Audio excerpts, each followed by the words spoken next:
Hello दोस्तों, कैसे हो आप सब लोग। आई होप आप सब ठीक होंगे। तो मेरे आज की वीडियो में मैं आपको बताने वाली हूँ कि जब हम अपना आईवीएफ के लिए जाते हैं और डॉक्टर हमें बताते हैं कि जैसे कि भाई हमारा एग क्वालिटी अच्छी नहीं है। कई लड़कियों का एएमएच लेवल कम होता है, तो उसके जैसे कि एग क्वालिटी अच्छी नहीं है, तो डॉक्टर हमें सजेस्ट करते हैं कि भाई आपको भाई आपके एग नहीं लिए जाएंगे और आपके एग डोनर से मतलब के एग लेके तब आपका मतलब कि आप आईवीएफ ट्रीटमेंट किया जाएगा। जैसे कि आपके हस्बैंड की तो स्पर्म क्वालिटी अच्छी है, पर आपके एग क्वालिटी अच्छी नहीं है। तो उसमें क्या होता है कि हमारे आईवीएफ की ट्रीटमेंट में जब हम आईवीएफ करवाते हैं तो एम्ब्रियो मतलब अच्छी क्वालिटी के नहीं बनते हैं, जो हमारी लाइनिंग से चिपक नहीं पाते हैं। और मतलब कि लंबे टाइम तक मतलब कि ये नहीं कि पूरी प्रेगनेंसी अपन कंटिन्यू कर पाते हैं। तो इसलिए डॉक्टर हमें पहले से ही वो कर देते हैं। देखो, अगर हम आईवीएफ के लिए आए हैं तो हमारी बॉडी में कुछ ना कुछ तो दिक्कत है, जब भी हम आईवीएफ के लिए आए, नहीं तो हम नहीं आते। वैसे कंसीव हो जाता, नॉर्मल कंसीव हो जाता। तो जब मैंने अपना आईवीएफ करवाया था तो मेरे साथ भी ये एक बार प्रॉब्लम आई थी कि भाई मेरे क्वालिटी अच्छी नहीं थी। तो मेरे इंजेक्शन लगे और एम्ब्रियो का टाइम तब आया तो मेरे सारे के सारे डैमेज हो गए थे। 10 एम्ब्रियो निकाले और सबके सब डैमेज हो गए थे। तो डॉक्टर ने मेरे को सजेस्ट किया था कि भाई आप एग डोनर ले सकते हो। तो हस्बैंड ने मेरे मना कर दिया। और कुछ टाइम तक मेरा मतलब कि मेडिसिन वगैरह चली थी। तो 1-2 महीने बाद मेरे को दोबारा से मेरे इंजेक्शन लगे और मेरे एग निकालने के बाद उनकी जब क्वालिटी चेक करी तो मतलब कि ठीक था और अच्छे खासे एग बने थे मेरे। 8-10 एग बने थे। तो सेकंड टाइम मेरा जो लिया था उसे मेरा कंसीव हुआ था। तो अब बात करते हैं कि एम्ब्रियो उसके एग के डोनर के बारे में कि हमें जब डॉक्टर सजेस्ट करते हैं तो हमारे दिमाग में एक ही चीज आती है कि हम बाहर से लें या अपने किसी रिलेटिव लेडी के लें। तो देखो, अगर आप मेरे से पूछो तो मैं तो यही बोलूंगी कि अपने किसी जानने वाले के बारे में नहीं सोचना चाहिए। कि क्या होता है ना कि भाई वो हमें लंबे टाइम तक मैं अपनी साइड से वो करूंगी तो कोई भाई एक लंबे टाइम तक वो चीजें नहीं चलती है। हर एक चीज चल जाएगी लेकिन ये चीज नहीं चलेगी। अगर आप अपने किसी जानने वाले से लोगे तो कभी ना कभी ये चीजें निकल के आती हैं और फिर बाद में दिक्कत होती है, आप लोगों को पता है।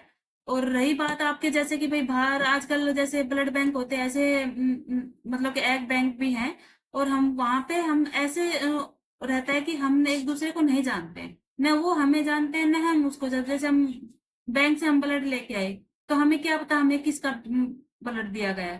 पर कुछ चीजें ऐसी होती हैं जो हमें पता होनी चाहिए, जैसे कि एज के बारे में, उसके कद काठी के बारे में कि हमारी बॉडी से मेल खाते हुए होनी चाहिए। अगर एग डोनर ले रहे हैं तो हमारी बॉडी से मेल खाती हुई होनी चाहिए। ऐसा नहीं कि भाई आपकी हाइट लंबी है और जो जिस लेडीज के एग लिए गए उसकी हाइट छोटी है, उसकी एज ज्यादा है, आपकी एज कम है। तो इन चीजों का भी थोड़ा सा रंग का थोड़ा मतलब हर चीज का थोड़ा हमें इन चीजों के बारे में डॉक्टर बताते भी हैं और पता भी होना चाहिए। बस हमें क्या नहीं पता होगा कि भाई हमें लेडीज का नाम पता नहीं होगा, उनका एड्रेस नहीं पता होगा, ये सब चीजें हमें नहीं पता होती हैं। पर और चीजों के बारे में डॉक्टर बताते हैं। दूसरी चीज एक और होती है कि भाई जब भी आप एग डोनर के लिए जाओ तो आप पहले से डॉक्टर से भाई बात कर लो कि भाई जिस लेडीज के आप एग लो उसकी शादीशुदा हो और उसका एक बच्चा हो। उससे क्या फायदा होता है हमें। देखो, एक तो ये फायदा होता है कि उसका हमें पता होता है कि भाई उसका जो बेबी है उसमें कोई दिक्कत नहीं है।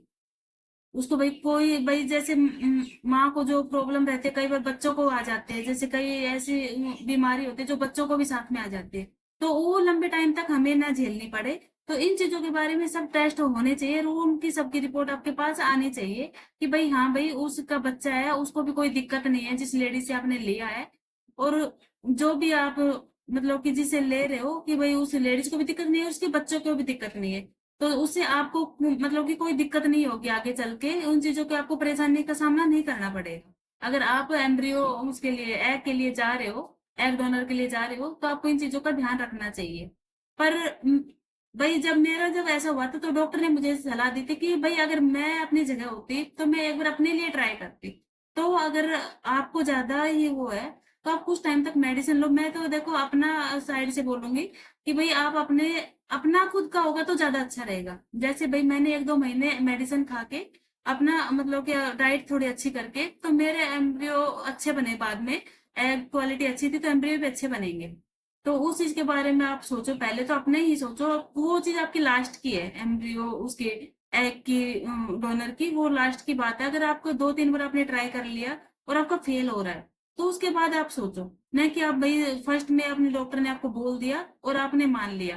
पहले आप अपने लिए ट्राई करो कि हाँ, माना कि भाई आईवीएफ के लिए आए हो तो बॉडी में कोई ना कोई दिक्कत है। मेरे को दिक्कत इसलिए आई थी कि भाई मेरे को टीबी हो गया था।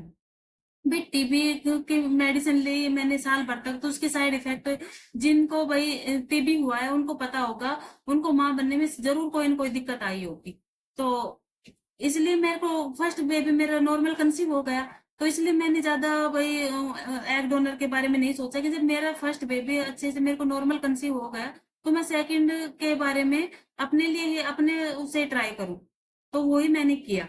तो मैं भी आपको भी यही कहूंगी कि पहले आप अपनी डाइट अच्छा कर लो। वेट गेन कर रखा है तो वेट लूज कर लो, अच्छी डाइट लो। उसके बाद आप अपना ट्रीटमेंट स्टार्ट करवाओ। कि अगर आपका ज्यादा वेट होगा तो इन चीजों के लिए सब जरूर दिक्कत आएगी आपको। पहले आप ये चीजें डाइट अपनी अच्छी कर लो, वेट कम कर लो, उसके बाद अपने ट्रीटमेंट के लिए जाओ। अगर आपके एग में कुछ कमी आती है तो आप अपने डॉक्टर से पहले भाई कुछ टाइम तक, भाई 1 महीना 2 महीना मेडिसिन लो। अगर अच्छी क्वालिटी बन जाती है तो ठीक है।